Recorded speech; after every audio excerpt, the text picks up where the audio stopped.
Hi, y'all. Oh, it's been a while since I posted, and that's because I've just been busy, really just living life. So it's totally different than visiting because visiting and being a tourist, you just really like having fun. But learning to live here is different because then you got stuff you have to do, and that's basically what it is. So for those of you who don't know me, my name is Ethel Wyman, and I am Evolve for Wellness. Why am I here? That's a question a lot of people have been asking me, and like I generally tell them, I'm here because God called me out on me. Oh, talking about I want to live in Africa, and then not doing anything about it. Because you know how sometimes in life you have these ideas, I'm going to move here, I'm going to do this, and then you don't do anything, and you realize 10 or 20 years of your life has passed and you haven't done a thing.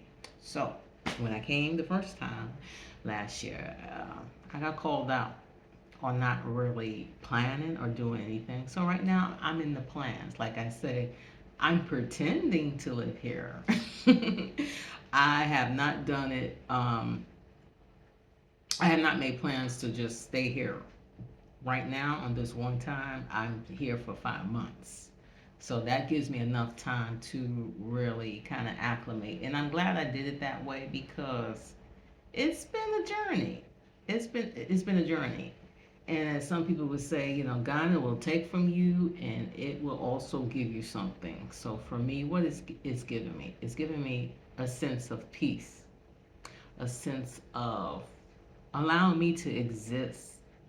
And it's also allowing me to let go of some trauma that I have experienced in America because I went to a cafe.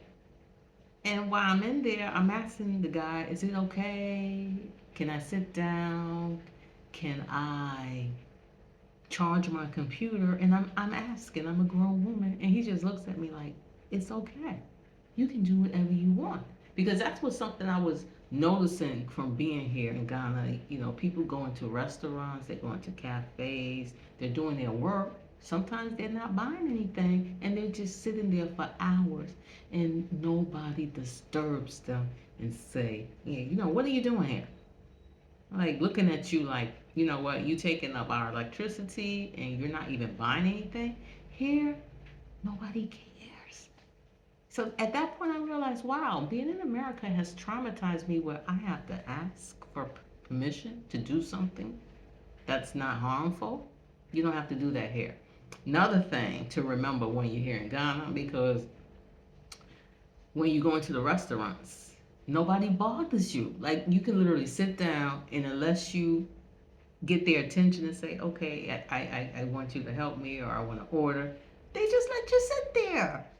So if you don't know, you're just like, oh, they're ignoring me. No, they're not. They're just allowing you to be at peace. They're not bothering you. They're not bothering you. They're not disturbing you. They're just kind of letting you exist. And that is totally different. Now, existing is probably not for everybody, but for me, having my peace, being able to go in a place and just relax. So I'm finding out I'm relearning how to relax, be calm in a different way. Just sitting back and just breathing, breathing out, breathing out, meeting people. Because a lot of times when you get my age, a lot of people literally don't have friends. They don't meet new people. It's just the same old people in their circle. But here is totally different. You could be walking out in the street, you see somebody, next thing you know, you're going out to lunch. You're meeting up. You're doing things together, right? Different. People, their level of friendliness here is on a different level. I mean, now that's not everybody, but for the most part, if you are a generally friendly person, you're gonna meet people. They're gonna conversate with you. They're gonna call you. They're gonna check on you, right? So it's kind of like, even though I live in America and I have friends there, um, when people realize, wow, you came by yourself, they really check on you. I mean, these are like literally people I just met last year or even this year. So be prepared for that, the friendliness. And Yeah, you do have to be careful as a single woman because sometimes, men might be coming on to you because of that blue passport. And that's a conversation, that needs to be had because sometimes there are people that want to hustle you or maybe potentially try to take advantage of you. So you just keep your wits about you and just use discernment on who is genuine and authentic and who's not. That's how that goes. Now, what did I do today? Today is June 9th. It's Tuesday, and it's raining. So this is the rainy season. Oof. So since I've been here, because I am talking about the rain, last week, Thursday at midnight, they had this terrible storm. And I'm like, oh my God, I'm here by myself. Oh, but God is with me.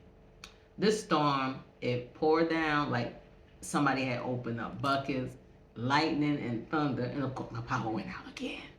20 hours this time. But I survived only because it was a nice weather. So you got to be prepared for that. So since I've been here, I have made 30 days. Thank you. Clap for Ethel. Yes, I made 30 days, but the power has gone down 9 times. No power, no ECG. Energy come and go. So if it's raining, it's better because at least maybe the weather won't be so hot and humid. But with the power going down, like I stated before, you gotta have a flashlight or something with that. So that's the thing with the power. So this raining season, so they tell me it's gonna be raining up until maybe July or August. So I would say it rains pretty much. Um, mm, Maybe not every day, but pretty much every other day. So it did rain yesterday and it's raining now. So what did I do today? Today is June 9th, Tuesday. I actually went to the Ghana Immigration um, headquarters in Northridge to apply for my visa extension. Now, mind you, this is how Ghana works. So you can have a basic understanding. Because maybe people don't tell you, and maybe they do try to tell you, but you don't really understand it until you are actually doing this process. So, when you have your Ghana visa, I have a multi visa, which is good for 5 years. Which a guy said, "Oh, you got a multi visa?" I said, "Yeah, it's good for 5 years. However, that don't mean you can stay for 5 years. When you come in through the airport, they stamp it with how many days you're allowed to stay. So, having this blue passport and I'm being funny when I say the blue passport, that means I I am an American citizen. So with that, I can stay for 60 days. So which that means legally, I'm only supposed to be here till next month, July. However, I am not leaving in July, God willing. I'm staying for a few more months. So the process is then you have to go to the headquarters to request an extension. So mind you, even though it says on the website the minimum extension is 3 months, the guy is still asking me, how long do you plan on staying here? I said, to October. I need an extension for 3 months, even though I know it can be 3 months or as much as 6 months. But nevertheless, we're not going down that monkey hole. Right? We're not going down that monkey hole. So he keeps asking me, how long is I'm staying? When am I leaving? In so many different ways. And I'm like, still giving him the same answer. I don't know if that's a trick or something. But either way, you have to get the visa extended, right? So the process is you have to get copies. Now, this was my little pet peeve because I try to go to the website, ask question, what is needed, right? So it tells you on the website, yes, you need 2 passport photos. You need your flight information. You need information on your housing, the receipt. You need to have a letter, kind of like saying, oh, I'm here for this and what is your purpose? What else you gotta have? Oh yeah, of course your passport. And even though you give them your passport, you got to take copies of your passport. So, the challenges of living in Ghana is I had to find a copy place because I didn't have these copies before I came. No, I didn't think that far. It would have been easier. But nevertheless, I did find a copy place, made the copies, right? And that's another story. How you get the copies, right? You get the copies by, of course, I uploaded everything on my laptop. If you have a USB, I don't know if that would have worked or not. But nevertheless, when I told the lady, okay, I have everything on my laptop, all she says is, oh, email everything to me. Okay. And I could have did that before I got to the shop. But nevertheless, anyway, I emailed it to her, make the copies. Process, she got to make the copies off the computer.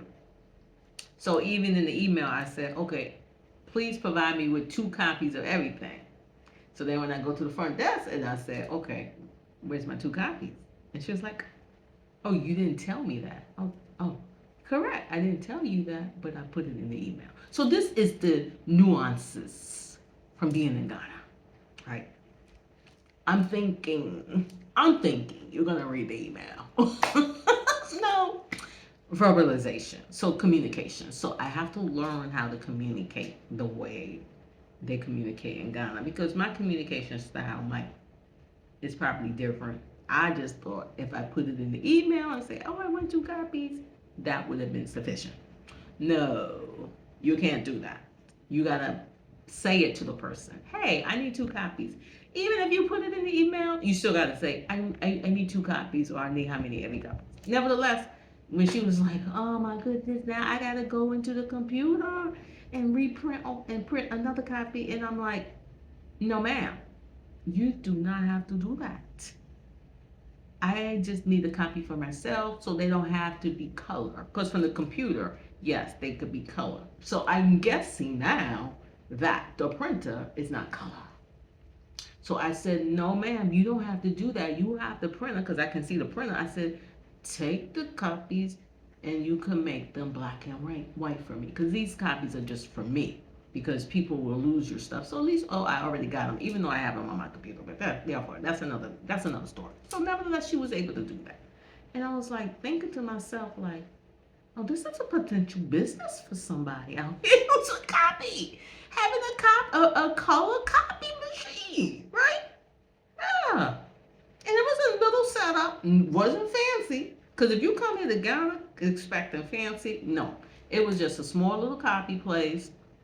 They had a few chairs, and I saw a couple of people on the internet, so they had some computers there, and then they had space that you had your laptop, some place to plug in, but I was only probably there for like about less than an hour, because I had to, in between, when they working with you, you got to be patient here, because they're not just doing stuff for you, they're doing stuff for other people at the same time. So if you got a big order, you're going to end up waiting, versus if you need 1 copy, they're just going to come in until you get you out. But if you got a big order, you're going to sit there and wait. But it wasn't too bad, So that was that story. So going back to the Ghana immigration headquarters, when I get there, because I look on the website, telling me what I need, and then when I get there, the guy is like, oh, no, they don't need a copy of my accommodations. He's just asking me how long I'm going to be here. And I'm like, again, to October.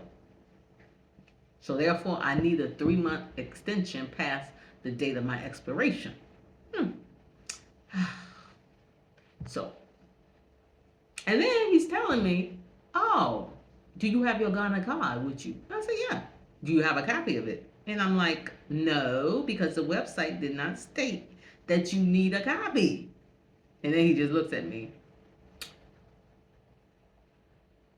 And he takes my non-citizen Ghana card and take a photo on his phone. I'm like, you know what? And then I'm just like, me and my little American behavior, I just said, maybe somebody need to update the website with the proper information. Because I look on the website, right? Because I don't want to be coming back and forth doing this business. So that was it. All those copies I made, I didn't even need. So then the process is just the one guy. He takes the information. Then they give you the application. Another pet peeve, because I was like, I could have had the application fill out if the application was online, but no, you got to go into the office to get the application. So this is for the visa extension, right? Price 195 CD. So after you give him your information, right? So the information again is they're gonna take your passport. So now you're gonna be without your passport for a couple of weeks. Aim for 3, maybe 2. We'll see. You got to make copies of your passport, right? The bio page, the contact page, the page with the visa, and the page of when your visa was stamped, with how many days, which is 60 days. Even though you're giving them your passport, you got to give them copies. Got to give them copies of your flight return. Mind you, I guess it don't matter if you really return it or not, but they need to see that return ticket. You need the 2 passport photos. I think I said that before, right? And you need that letter saying, I guess it's a formal letter saying, "Hi, my name is ABC. I live here, and I am requesting an extension of my visa for the purposes." You got to put it in the letter, the purpose, even though on the application you got to put the purpose. So just say relocation, tourist, cultural purposes. Keep it vague. You don't have to put nothing real specific. And I think that was it. And then after that, after he's doing whatever he's doing, looking stuff over, stamping this, stamping that, and you're sitting there. You don't know if you should stand or you should sit, but I'm standing there. And at some point, the lady looked at me standing, and she was like, "Tell her to go sit down."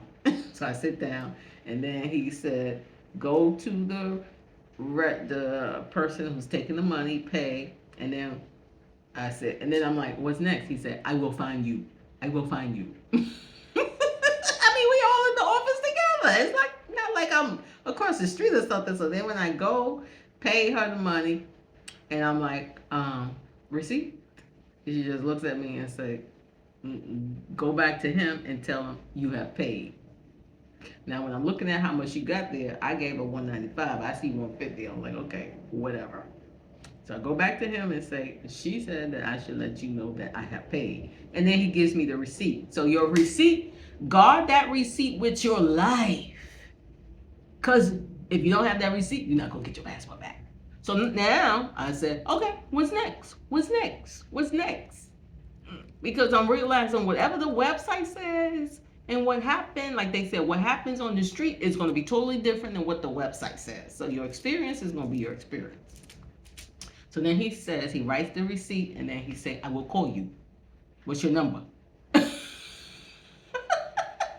laughing because I'm like, my numbers are on the application. But he's still saying, "Oh, take this down. Write your numbers." And I'm like, I got 2 Ghana numbers, the Telecel and the MTN. So based on the number is going to be which SIM card is in the phone. I can't tell you, depending on how much data I have. So nevertheless, I give them my numbers, and then I also give them my WhatsApp number, because I was like, a lot of people use WhatsApp here. So I give them that, and then I was like, so when should I expect to receive this extension back? And I'm hoping I'm done by the 28th. So I'm like, the 28th of this month? You said by the 28th of this month? I said, oh, like about 2 or 3 weeks. The 28th is a Sunday. I don't know, they don't work on a Sunday. So I'm like, are you saying you're going to be done in 28 days? Or you're going to be finished by the 28th? So then at this point I said, don't be anal. It's usually only supposed to take 10 working days. So we'll see. So this is Tuesday. Let's see if I have it back by Tuesday. All right. I'm not quite sure why extension takes so much. So then while I'm there, I'm trying to get clarification about applying also for the residency permit. So to be a resident here. I don't know if it's temporary or permanent. So whatever they got on the website, he gave me some different information. He said, I got to get a 1-year letter from the office of the president. And I'm again looking like, that's not what the website said. Ethel, don't be anal. Probably nobody has updated the website. Eh, and who knows how long, right? I mean, you can tell me if that's your experience or not. I'm almost at 20 minutes, so I don't want to keep talking about this experience. I got another video where I'm a little ticked off because when I'm coming out, oh, see how I'm sweating. I'm going out, it's raining, and I'm standing in, I guess, the lobby, and the lady was like, you know, this is what it says. Can I assist you? No. Little added, the American attitude. I'm like, no, you can't assist me. I'm like, I don't feel like I need help. So then she just was like asking me, was I waiting for something? And I'm like, yeah, bro, I'm right here. And then that's when she proceeds to tell me that I should not be standing there. So, okay, you work there, so you could come in there. I don't work there. So then she's explaining to me that that was the exit, right? Because this is Ghana. Not my rules. You come in one door, you go out another door. So obviously I'm not supposed to be there. So maybe it's the way she said it. So I match your energy. I probably shouldn't be doing that here, but nevertheless, the way she said it, I just kind of like stop her. And I gotta probably stop doing it because I can do this thing with my hand. My hand kind of go like, hold up, wait a minute. So nevertheless, I just said, oh, I am not aware. I didn't know that. And I don't know that. And I probably don't like that and don't care about that. But nevertheless, when she's talking to me, I just was like, okay, all right, you said enough. I don't need to keep hearing a lecture that this is the exit. So I left and went across the way while I'm standing there. And then, of course, when I go outside, I must be standing too close to the gate. Because the guy was like, can I assist you? Are you waiting for somebody? And I said, yeah. I just said yes. And then I guess I'm supposed to get more information, which I don't. He's like, oh, you waiting for? Like, cool. Oh, I'm waiting for my ride share. And then he said, oh, could you move down a little closer to whatever? And I just looked and said, oh, sure. And some of these rules, I guess, when you are not from here, you're just not going to notice or know. But trust me, if you're not following the rules, somebody's going to tell you. And it almost kind of makes you feel like a child because you're like, why? You got like 2 million gods here, right? And that's another thing when you go to the store. That's going to be another story for another day. You go to the store, right? There's buku people working, or they make, and I hope they're getting paid. I don't know, but like I went to the Malcolm Plus. Every hour there's a person, but guess what they're doing? They're sitting down. So when you ask, excuse me, I'm looking for this, can you help? They can't even help you because they don't even know where stuff is. And you just look, supermarket too, because I was like, what? So they keep saying the people in Ghana don't have jobs. That's a damn lie. Or maybe they're not paying them, but I just noticed at the supermarket, especially in the department store, there's a person in every aisle, but they're not there to help you. So don't even waste your time asking you for help because they don't even know where the stuff is. Right? They just kind of look at you like, I'm not here to help. I'm not here to help. I don't know what they're here to do, but rarely. The only person that really is helpful is like when you get in your fruits and vegetables and you need to be weighed. That. But everything else, I just be noticing. I'm like, I went in the store and I'm looking for something, and I'm like, started at the top. The guy said go downstairs. Then when I would go upstairs, the guy said, oh no, it's up there. So finally, I had to pray because I was like, oh, this store is too big. Big store, but it's too big for me to be looking. So you know what? Once I done asked 2 times, I'm no longer going to deal with the floor staff. At this point, I'm like, is there a manager here? Because that's the only person that's going to know stuff. And literally, I found the manager, and then I said, show him a picture. Because when I'm saying water pump for the water dispenser, I guess that's not the right terminology. Because every time when I said water pump, they showed me the big fancy dispenser. You know, like when you go to the office and they have the hot and cold.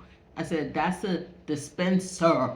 I am looking for the manual or water pump to pump the water out the dispenser. Is that what you call it? Because maybe it's called something different in Ghana, but nevertheless, it says water pump. So I showed the supervisor the picture, and then he takes me. Oh, he said it's all the way in the back. Guess what? It's in the back, behind boxes. And I said, so how is somebody supposed to find us if they're looking for it? Because I said your staff doesn't even know where it is. Oh, maybe this never occurred to me, but I don't know. So, little annoyance.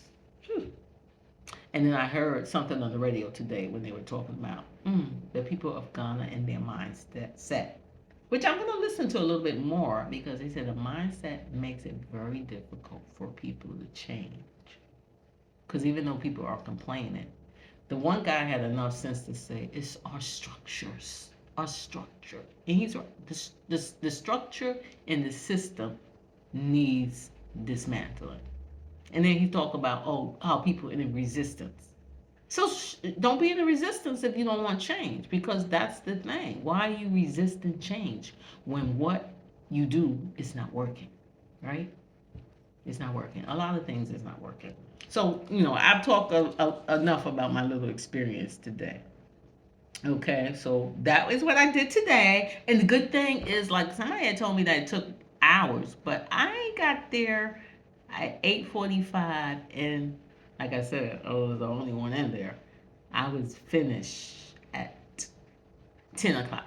So that's about an hour just to hand in a few papers, just to fill out a one-page application, pay, and then I got my passport. So keep me in prayer. Keep me in prayer. Because now, like I told the guy, I am a hostage. Help me. I'm a hostage. I'm a hostage in Ghana because I can't leave Ghana without my passport, right? Oh, so life lesson 200 million.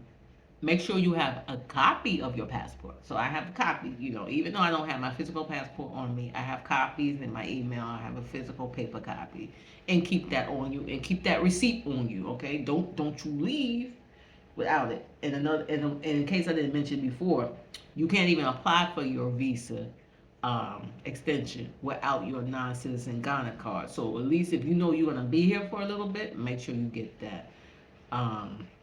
Non-citizen Ghana card, which costs you over 1,300 GS. And when you pay for these things, you gotta have cash, CDs. They don't take USD, it's CDs, the Ghana money, and you gotta have exact change because nobody's giving you back any change. Okay, so learn that. And another thing with the money, it's hard to get small bills. Very hard to find a $1, $5, $10. Every time you go somewhere, then you're gonna get 20s, 50s, and 100s. Everybody always trying to give you these high bills. But if you take the Uber, and I don't have Momo money yet, you gotta have small bills sometimes. Or else people won't have change. And nobody never told you that. If they take the card and you got a credit card, use your card, use Momo money. But if you give cash, be prepared that somebody's going to say they don't have change. Anyway, little Peppy, maybe she's a little pissed off today. I don't know. But anyway, I am in good spirit because my next task is to look for this, apply for this residency or retirement permit, which that's a task, but I'm not dealing with that today. All right. Smooches, like, comment, share, because this is where you're gonna get the most information from me and get the most updates from me. I really haven't had a lot of time to conversate with people from back in the U.S. And that's just what it is. Whew. I know. My son always said, "What exactly do you do all day?" since I got up early today, I'm about to eat myself some lunch, and then I'm taking myself a nap. All right. Let me know what other things you want to hear about. Okay? All right. Have a great day, everybody. This was a long one. So, what should I call it? My experience at the Ghana Immigration Headquarters. Peace.